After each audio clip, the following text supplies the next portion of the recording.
So hi everyone and welcome back. So this is Insertion Sort Algorithm part 2. Okay, so in this video we are going to discuss the Insertion Sort Algorithm in detail, and also we'll see the pseudocode at the end. So here is the pseudocode already present for you, but don't focus here. We'll be discussing this in detail in this video. Okay, so this is the part 2, and in the part 1 we have discussed one very important and a very good problem which will lead the foundation for the insertion sort algorithm. So if you have not seen the part 1, then please go back and see the part 1, because it will be easier to understand the insertion sort algorithm for you. Okay, so but for your convenience, if you have not seen the part 1, then don't worry, I will be just do the recap for the part 1. Okay, so in the part 1 what we have, the problem was like you have an array whose size was n and the name was a, and your n minus 1 elements were already sorted. So for example, 2, 4, 6, 8 and 5 is the array that you have. So if you do note here that the size of this array is 5 and n minus 1 elements, that means the first 4 elements are already sorted, but due to the last element the whole array has become unsorted. So your task was to sort this array. Okay, so if you see the logic behind this, that what is happening actually is that if you see the answer to this question, that means the sorted array for this will be like this. So 2, 4, 5, 6, 8. So if you have a closer look on this, what you will find that you have just picked the 5 out, okay, and you have shifted all the elements to the right by one place which were greater than 5. Okay, that means if you see 6, 8 here, the index of the 6 was 2 and it's 3, right? But in this array, the index of the 6 has become 3 and the 8 has become 4. That means you have shifted all those elements which were greater than 5 to the right by one place, and you have put the place where you got empty the 5. Okay, so this is the basic logic, that you just store the last element in some variable name like k. Okay, and then after that you take another I variable or use the for loop and iterate through each element and iterate until two conditions. First condition is once I is greater or equals to 0, and second condition is a of I is greater or equals to key. So these are the two conditions. So let's just see the code first.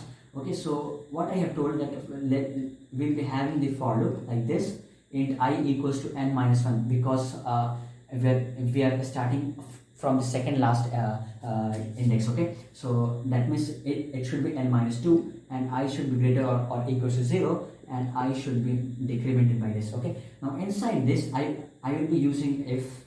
So I will compare I will compare a of I with the key, and if I found that this is the case, that means we have to shift the greater element to the right by one place. So this is what I am going to do, right? So I have shifted this and I have decremented also.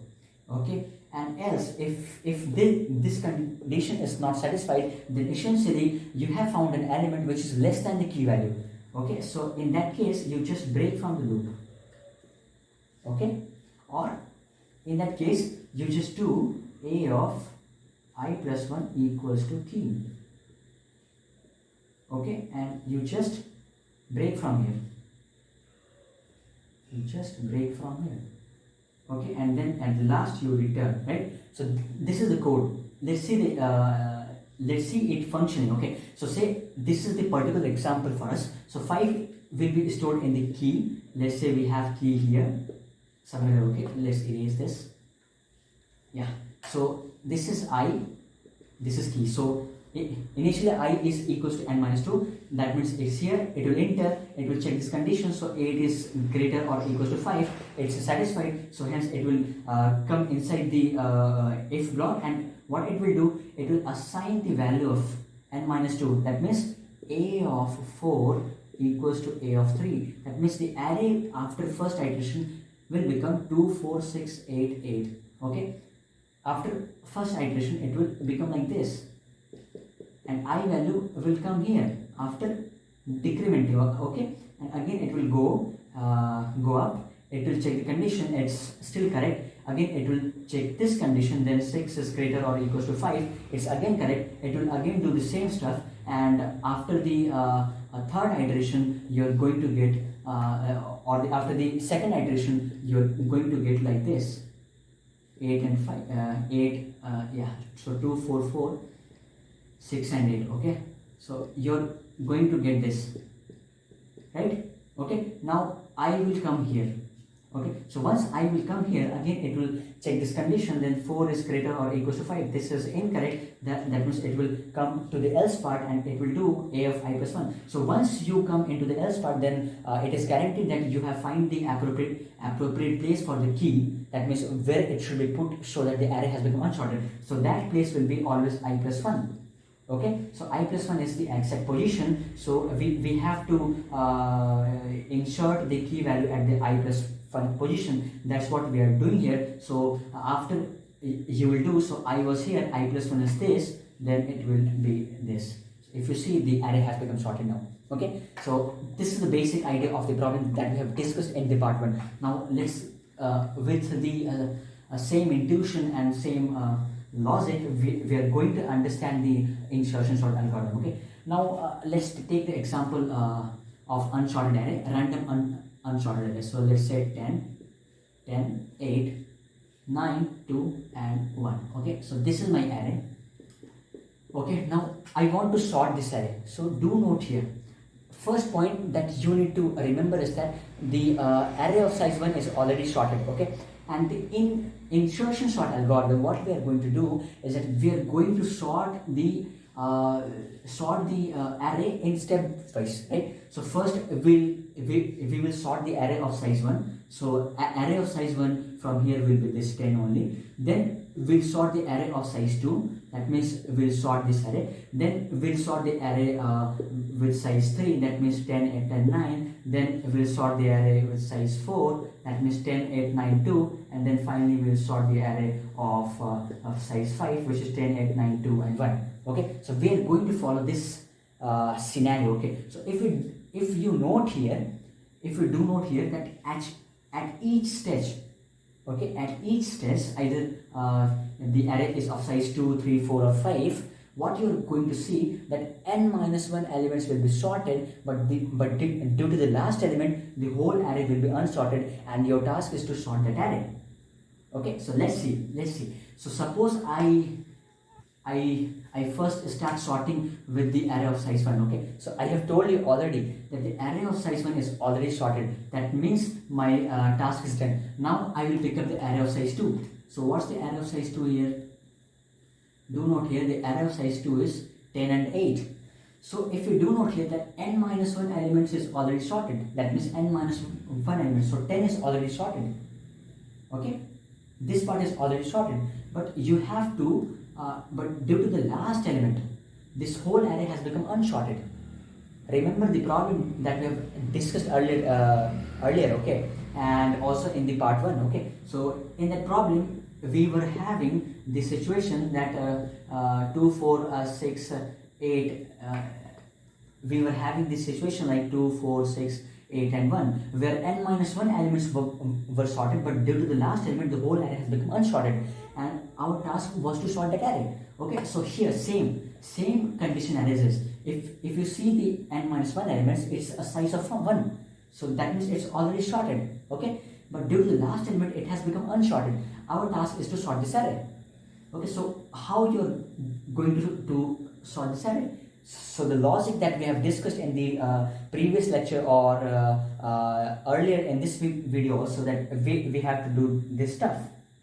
That means all the elements which are greater than 8, you just shift it to the right by 1 place. That means if you shift it, then you will get this array. Now this array is sorted.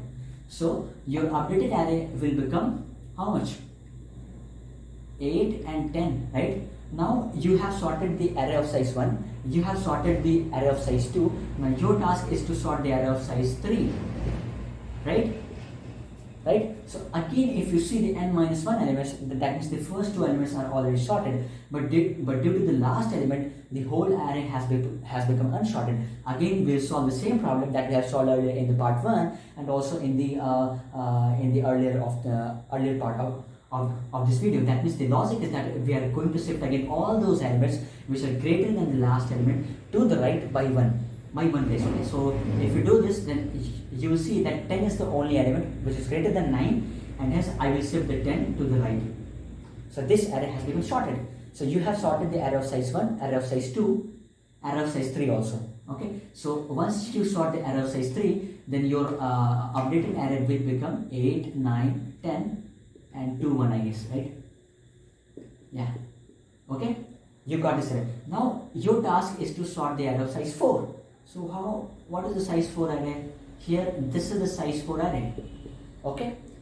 So again, n minus 1 elements are already sorted. Same story. This is the last element. Shift all the elements to the right, so you will get like this. Okay, you will get it like this. That's correct, right? Again, so your array will get updated. Like here you will get 2. Here you are going to get 8. Here you are going to get 9, and here you will get 10. Now the last step. Last step is to sort this array itself. That means the size of 5, right? Again, n minus 1 elements are sorted. We have to sort the array because the unsorted one is very bad. It had made the sorted array unsorted. So we'll sort this array and we'll get like this.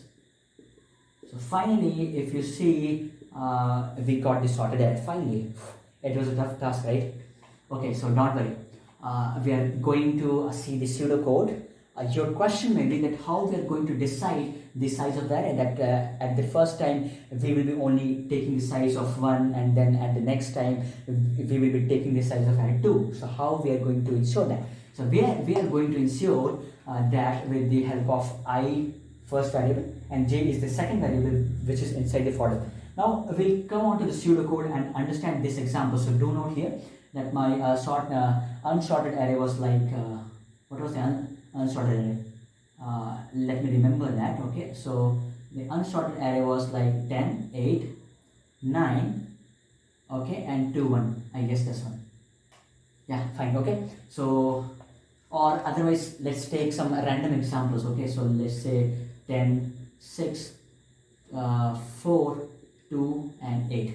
Okay, so this is the example. This we have to sort the array. Remember the procedure. We're going to sort the array of size 1, then 2, then 3, then 4, then 5.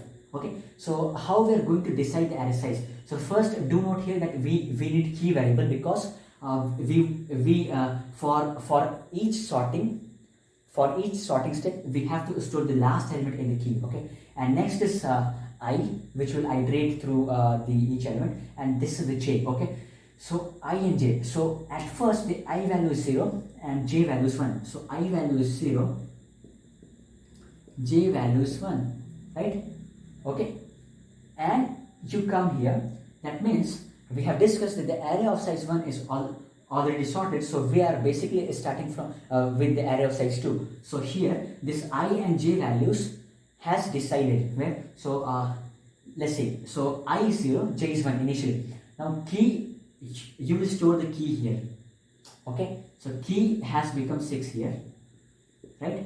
And again you put the I equals to j minus 1. So what was j?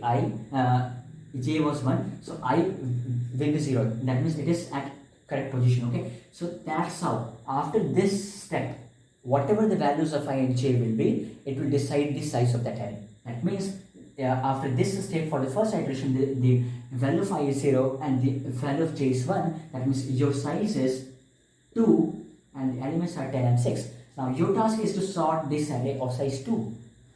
Do note here that the n minus 1 elements is already sorted, but due to the last element it's unsorted. That's why we have to store this into the key, and this is what we have done in this step. Okay, so after that we are going to use the while loop. As in the problem earlier that we have discussed, we have used the for loop. So in this case, we will be using the while loop. It will be easy. Okay. So condition is I is greater or equals to 0. Same condition. Okay. For sorting these types of arrays. Okay. And AI is greater or equals to key or not. So these are the two conditions which must be satisfied. Okay. To sort this array. So if you see here, A of I is what? I is 0. Condition is satisfied. A of I is what? 10, and 10 is greater or equals to 6. This condition is also satisfied. That means we have to shift the element and the I to the right by one place. This is what we are doing. So if you do this, then we are basically doing a of 1 is equals to a of 0. So if you do this, you will get 10 and 10. Okay, and after this the I value will become minus 1. Okay, then again this while loop will be executed. It will go on to the while loop again. It will check this condition. It will found that this condition is not satisfying here because I has become minus 1. Initially I was here, now I is pointing somewhere at behind 0 or minus 1. Okay, so it will come out of the while loop. Okay, so that means once you come out of the while loop, you have find the appropriate place for the key value. That appropriate place is I plus 1. That means I is minus 1, so I plus 1 is 0. That means a of 0 is equals to key. So basically if you do, then you will get 6 and 10. So this is how you sort the array of size 2. Again, after that again it will come on to the where it will come to the for loop again. Do note here, this is not return. Return will be outside this curly braces, right? Okay, so again j will be incrementing, so j value has become 2 now. Now I is still minus 1, last value I, okay, but don't worry, it will be updated here. Okay, so again we have to store the key. So key has become 4. Okay, and I will become j minus 1. So what is the I value here? So I will be here. That means the j value is 2. That means we got an array of size 3 and we have to sort this array. So do note here again, this n minus 1 elements are all already sorted, but due to this the whole array has become unsorted and we have to sort this array. Okay, so we have stored this, the last element in the variable key. Okay, and I is now started pointing here, and again we'll see the while loop, and again we'll do the same steps. So if we do the same steps, then you're going to see this after the first iteration of the while loop. After the second iteration, the I will be here, and both the conditions will be satisfied and you will get this array after the second iteration of the while loop. After the third iteration of the while loop, you will find that during the third iteration of the while loop, you will find that the I value has become minus 1. That means this condition is not satisfied. It will come out of the while loop and it will do a of 0 equals to key. That means what was key? 4. So 4, 10 and 6. Sorry. So here after the first sorting, it should be 10 here, right? So it should be 6, it should be 10, right? It should be 6, it should be 10, it should be 10. Don't confuse. So we have sorted the array of 2, right? Array of size 2. So after sorting, we got 6, 10, not 10, 6. Okay, so that's why I have updated here. Okay, so 6, 10, 10. Okay, and here it will be somewhat 6, 6, and here it will be 10. And finally, I will update it as 4, 6, and 10. Okay. For last chance, I will repeat the process. Okay, so once you have sorted this size of 3, that means your array has become here, it will become 4, here it will become 6, here it will become 2. Okay, and now the j value will become what? J will come here and it will be 3. Again key, so that means you have to sort the array of size 3, which is this. So do note here that n minus 1 size is already sorted. This is the last element. It's unsorted whole array, so I will store it in key, and key value will be 2, and I will come here. So again it will iterate the while loop. So if you go on iterating the while loop, then you will get these arrays at your intermediate steps. Okay, so if you do note here, then at this position I will become minus 1, then you will get the array like this.